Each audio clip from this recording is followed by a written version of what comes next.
Christine, Bonjour Emmanuel. et bonjour à toutes et tous. Aujourd'hui, nous allons échanger autour du thème de l'âme. Alors, l'âme est une notion qui est connue de nombreuses personnes aujourd'hui et qui est utilisée par les croyants, les religions, qui est aussi rejetée par d'autres. Du coup, quand on se pose la question de qu'est-ce que l'âme, ce concept est tellement chargé de nos représentations et de nos projections que c'est difficile d'y répondre. Ça bloque, ça reste flou. Pour venir s'y relier, cela nous demande de faire silence, de faire page blanche à l'intérieur de nous, pour venir écouter au-delà du connu. L'intention de cet échange, comme toujours dans ces vidéos, c'est de venir témoigner de notre vécu, de ce qu'est l'âme. Alors Christine, qu'est-ce que l'âme pour toi? Alors, ce que je peux dire de l'âme, depuis cet espace de silence que tu mentionnes, c'est que je la vis comme ce qui palpite au sein de chaque forme, ce qui anime. Et d'ailleurs, en latin, l'âme se dit anima, le souffle, ce qui anime toute vie en fait, quelle qu'elle soit, depuis l'infiniment grand jusqu'à l'infiniment petit.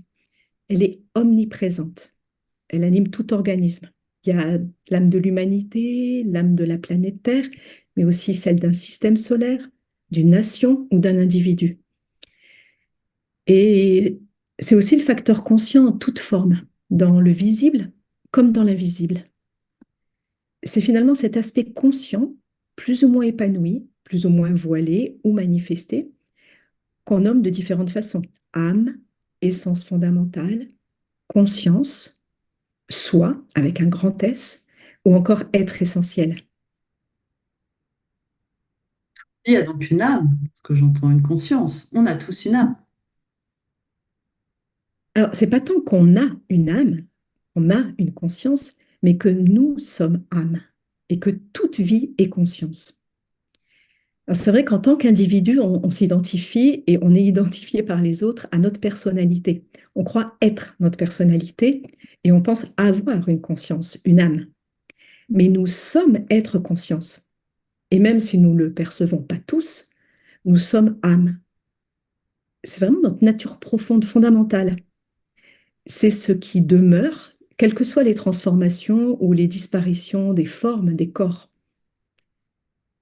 Vraiment, nous sommes cet être essentiel, sensible, cette âme que plus nous reconnaissons et vivons comme notre véritable identité, plus cela peut s'épanouir à travers notre personnalité.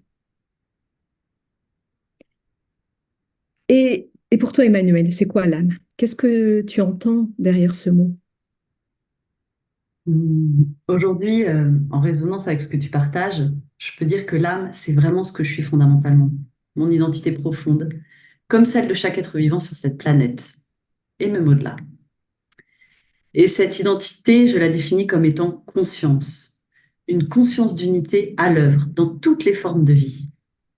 Être âme, c'est être cet espace où l'esprit et la matière, on pourrait dire le plus subtil et le plus dense, ne sont plus vécus comme séparés, mais unifiés.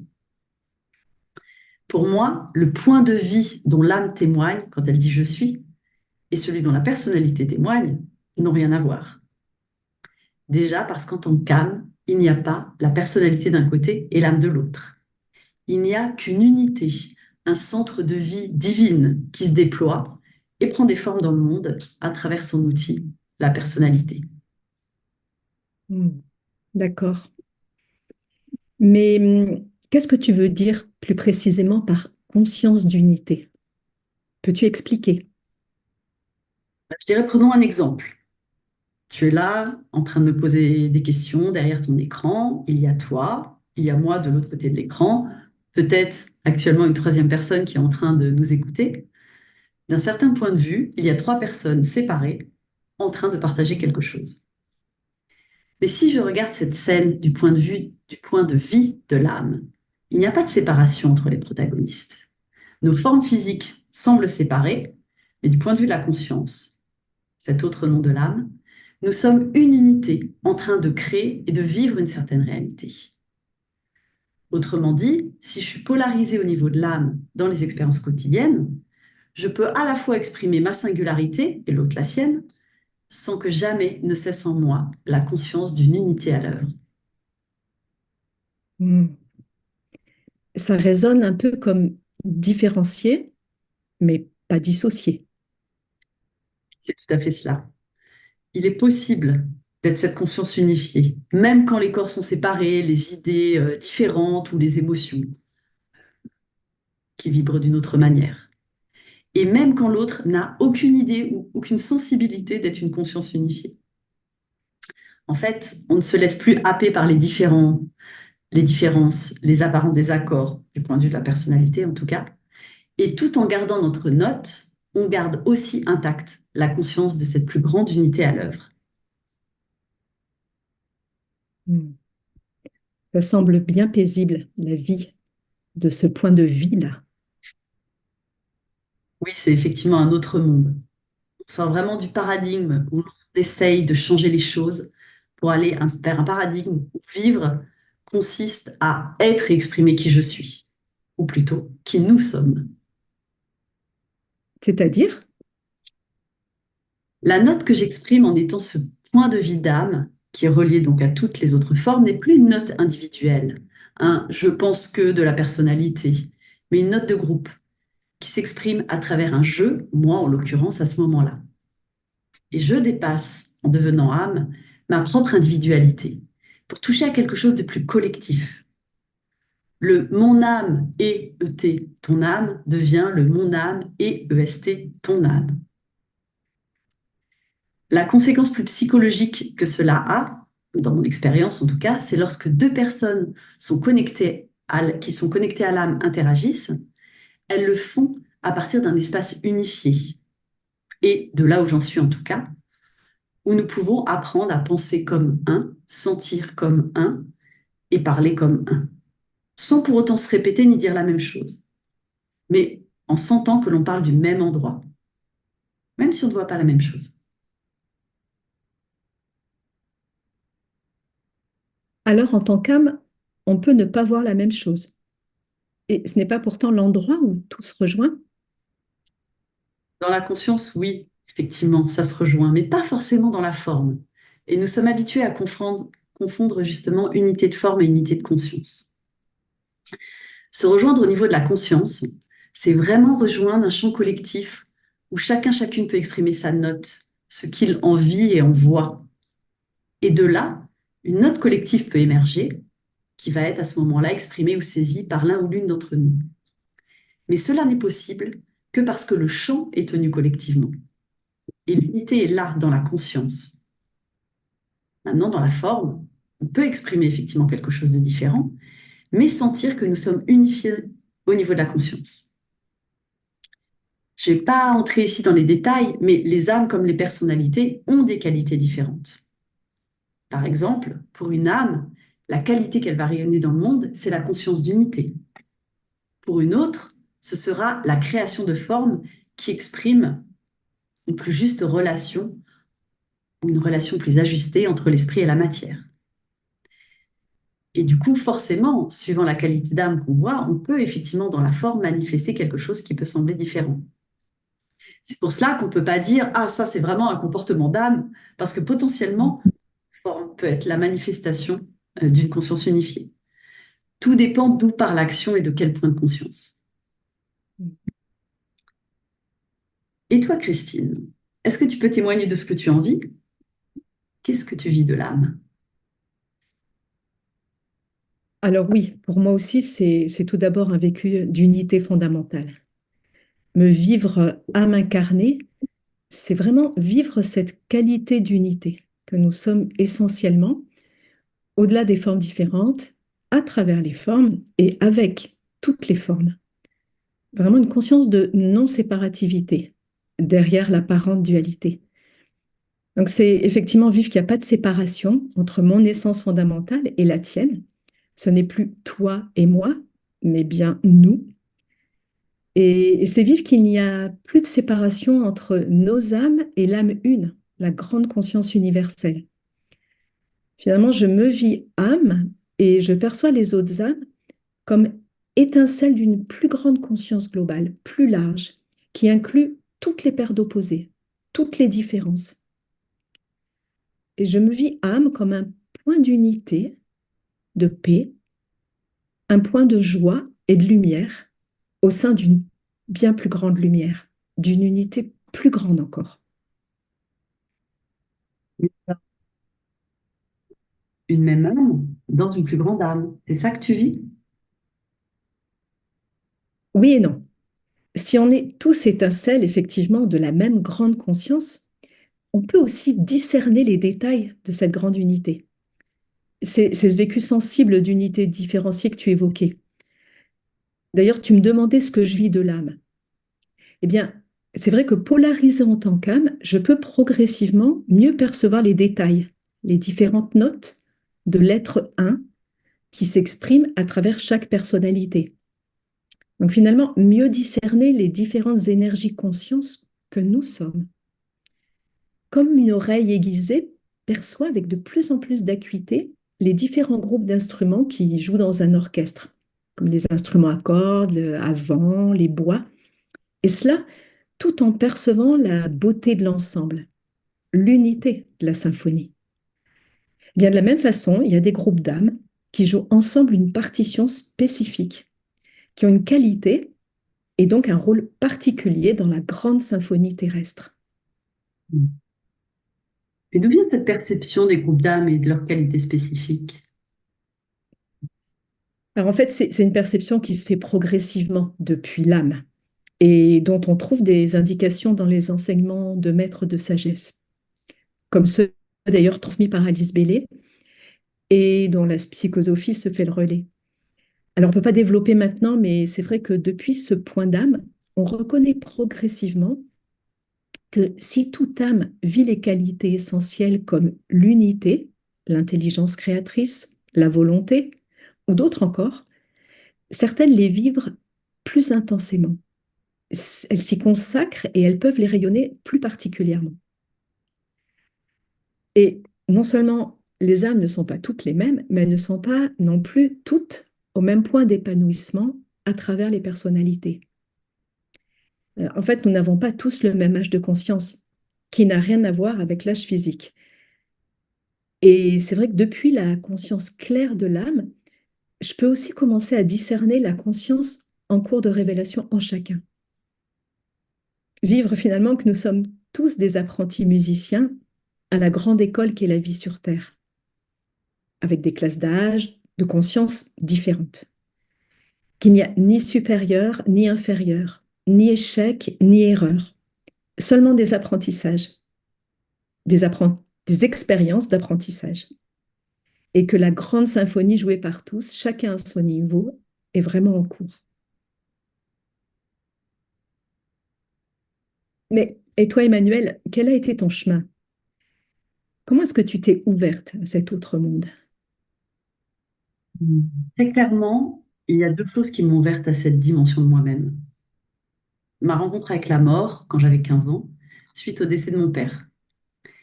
Cela m'a permis de ne jamais complètement croire par la suite, même si j'ai construit dans un premier temps une vie classique, à ce schéma de bonheur autour de la maison, le travail, le couple, la famille.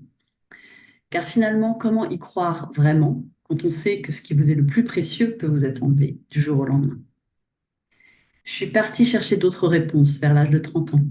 Et c'est par la méditation, ce chemin intérieur de retour à soi par le silence, que je me suis ouverte à la présence de l'âme.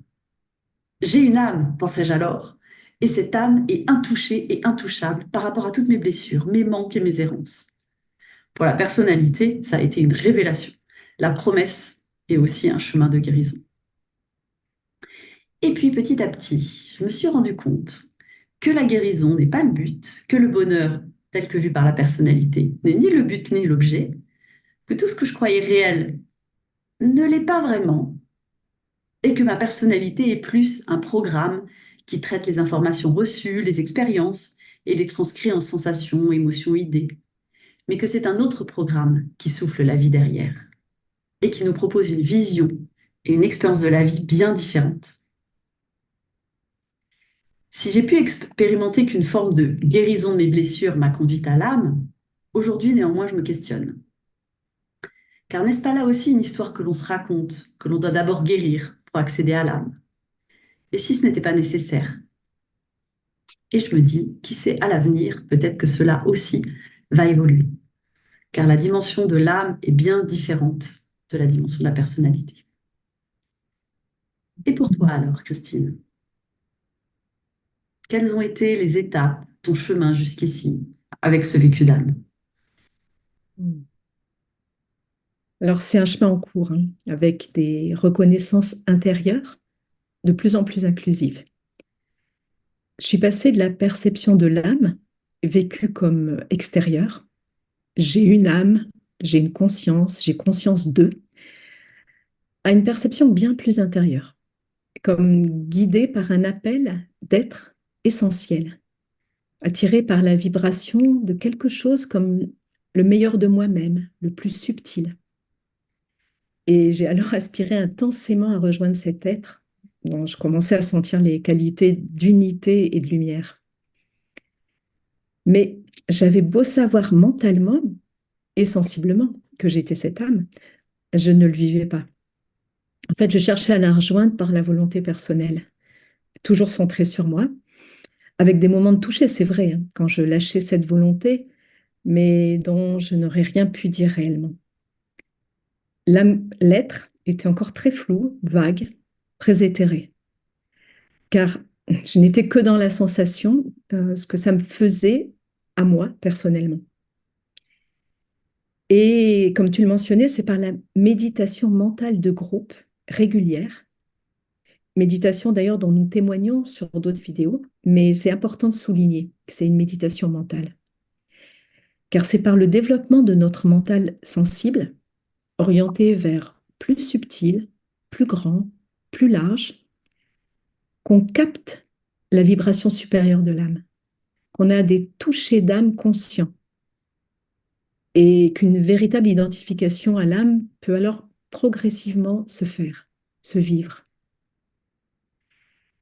Et c'est par ces méditations que j'ai pu commencer à vraiment me décentrer, à me reconnaître âme, ayant une personnalité et non plus l'inverse. Et puis surtout, à commencer à me vivre bien plus âme groupe, reconnaître en conscience ces qualités d'ensemble, d'unité, et pouvoir commencer à relayer ce vécu, le rayonner. Alors, avec des allers-retours, des moments de lutte de la personnalité pour garder sa domination, mais aussi, c'est vrai, de plus en plus, la reconnaissance mutuelle de chacune, de l'âme et de la personnalité, de la place de chacune, leur union, avec encore, comme dans toute union, des remises en question, des crises, des réajustements. Et d'ailleurs, pour toi, Emmanuel, quels sont les freins? Qu'est-ce qui empêche de maintenir ce point d'unité, de conscience? Qu'est-ce qui nous en sépare?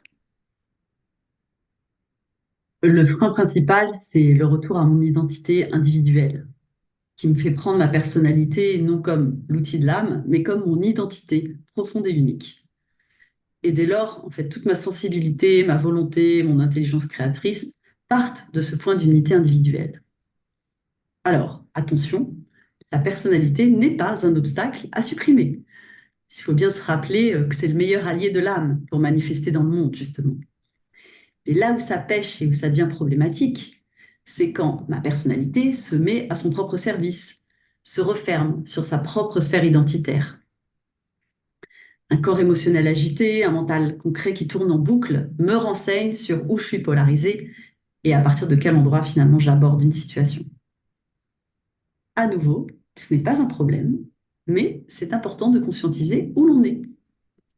Et petit à petit, en faisant ce chemin, eh bien, j'apprends à discerner pour sortir de mes mirages, de mes illusions et me recentrer dans l'âme que je suis. Et pour toi, Christine, quels sont les freins, les difficultés à ce vécu d'âme? Hmm.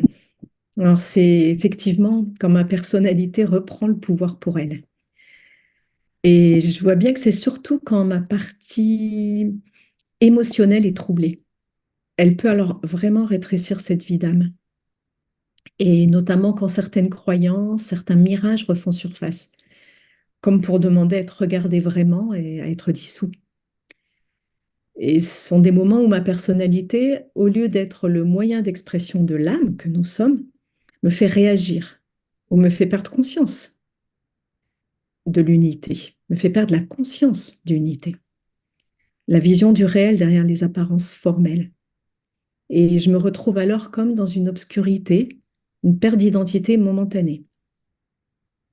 Et en même temps, je perçois de plus en plus que si ces moments sont une véritable impasse pour ma personnalité, qui peut momentanément mal le vivre, sont en réalité de véritables enseignements, des révélations de ce qui est encore à affiner, de ce qui est encore dans l'attachement ou la volonté personnelle. Et que c'est finalement une voie royale pour que l'âme œuvre, s'épanouisse plus encore. Car derrière cette errance momentanée de la personnalité, l'âme que je suis sait qui elle est et pourquoi momentanément elle est voilée. Le rapport à l'âme que je suis, que nous sommes, à notre nature divine, à qui nous sommes réellement, évolue tout le temps. Et je me sens de plus en plus invitée à poursuivre ce chemin de reconnaissance en reconnaissance, de plus en plus grande, de plus en plus subtile.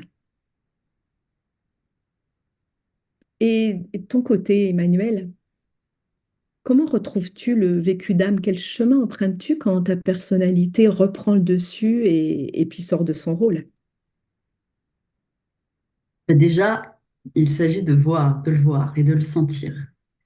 Comme je le disais, l'agitation mentale ou émotionnelle sont de bons indicateurs pour me signaler que là, je ne suis pas plus dans l'âme. Ensuite, je dirais qu'il y a deux chemins pour moi. Soit je suis en capacité de me recentrer rapidement et revenir à ce point de calme et de paix. Ça peut être par une respiration profonde, par une phrase d'alignement, ce qu'on peut aussi appeler un mot de pouvoir ou un mantra, par la méditation. Si je ne suis pas trop décentrée, cela peut se faire rapidement. Soit l'identification à ma personnalité est trop forte, et dans ce cas, je procède différemment. Je ne cherche pas à éviter ce qui est présent. J'embrasse pleinement le vécu de l'instant, mais avec la conscience de là, je suis dans ma personnalité, et en gardant vraiment l'intention dirigée vers l'âme.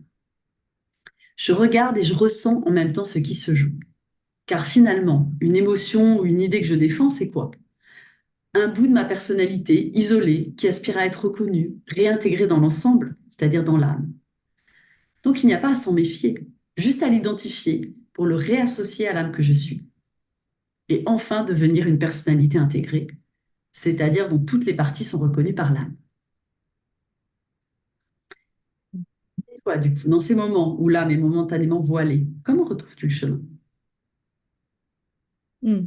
Alors, comme tu l'évoques, c'est par le repositionnement intérieur, le réalignement de mon émotionnel et de mon mental, leur apaisement par la méditation. Alors, ça me demande de me poser dans le silence, de rétablir le mental dans la lumière de l'âme, en réorientant cette lumière vers ce qui entrave. Car c'est qu'une fois mon émotionnel apaisé, que mon mental peut alors s'aligner dans le silence et permettre l'accès à un meilleur discernement. Et au-delà, à la sagesse de l'âme, qui, elle, voit, et elle voit notamment que les difficultés, les résistances ne sont pas personnelles, mais bien collectives. Et que nous œuvrons tous ensemble, alors chacun là où il est, dans les circonstances, le milieu où il vit, son environnement particulier. Et concrètement, quels sont les effets, les changements que tu observes dans ta vie? Alors, depuis ce point d'âme, par exemple, euh, je perçois que de la même façon que chacun de nous est qualité d'être, âme, en cours de révélation, eh bien l'humanité elle-même, finalement, loin de courir à son effondrement, comme on le croit, va vers sa révélation, vers la reconnaissance de l'âme qu'elle est. Alors, à travers des formes diverses et changeantes qui lui servent de terrain d'expérience. Et ça dédramatise vraiment ce que vivent les formes. Et ça m'amène vraiment progressivement à ne plus focaliser sur les formes qui disparaissent ou se détériorent, mais à reconnaître la vie-conscience derrière. Je vis par exemple de plus en plus la mort, non plus comme une fin, mais comme une libération de l'être, un afflux de vie plus grande. Et du coup, cette sensation de finitude, la peur, la douleur, le sentiment de séparation, de perte qui sont liés à la mort se transforment. Je ne suis plus dans la dédramatisation ni dans le déni d'ailleurs, mais dans une plus grande clarté, en unité avec l'essentiel, avec notre essence immortelle. Et je perçois particulièrement ce changement au niveau des attachements affectifs, des forts rapports personnels que je pouvais avoir et qui se dissolvent progressivement pour laisser place à un autre type de relation qui est plus d'âme à âme. Et c'est donc un amour non plus tant émotionnel, d'attachement à la forme, à la personnalité, mais je vis un amour qu'on peut bien plus appeler amour-unité, qui est bien plus grand, qui est plus subtil, qui est joyeux et au-delà des formes. Un amour qui rend libre. Et pour toi, Emmanuel, qu'est-ce que ça change? Alors, pour moi, ce qui change fondamentalement, c'est vraiment la qualité de présence, de paix et de lien que je peux avoir quand je suis dans l'âme, que ce soit avec des personnes ou avec des situations. Cela fait vraiment tomber la réactivité à l'intérieur de moi pour accueillir ce qui est et éventuellement agir et non plus réagir. Il n'y a plus d'enjeu de combativité, de défense. Je peux vraiment affirmer de façon sereine, inclusive, détachée de la réaction en face, tout en restant à l'écoute. C'est extrêmement libérateur, à la fois pour moi et à la fois pour les personnes ou éventuellement les situations. Et je sens vraiment que ça remet en circulation ce qui avait pu se figer dans une relation, par exemple, ou dans une situation.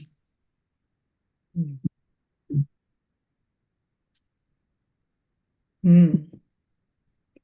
Et pour conclure alors ce temps d'échange, Emmanuel, qu'as-tu envie de partager? Je dirais que à l'issue de cet échange, ce qui est présent, c'est vraiment cette joie subtile de l'âme, cette joie qui parle finalement de l'amour de la vie pour la vie, du plus subtil au plus dense, et du chemin que cela ouvre, des dimensions que ça déploie, à la fois de l'intérieur et de l'extérieur, sans que la sensation d'unité ne se perde. Cette révélation d'un nous en cours de révélation humaine. Hmm. Ouais, je partage aussi cette joie d'être subtile, de plus en plus se vivre âme, conscience globale, unifiée, et pouvoir ainsi progressivement, ensemble, prendre notre place en tant qu'âme incarnée, et donc mieux rayonner nos qualités à travers nos personnalités. Et de plus en plus reconnaître, révéler et vivre cette unité à l'œuvre partout. Mm. Bien, merci Emmanuel, et merci à vous de tous et toutes de votre écoute. À bientôt.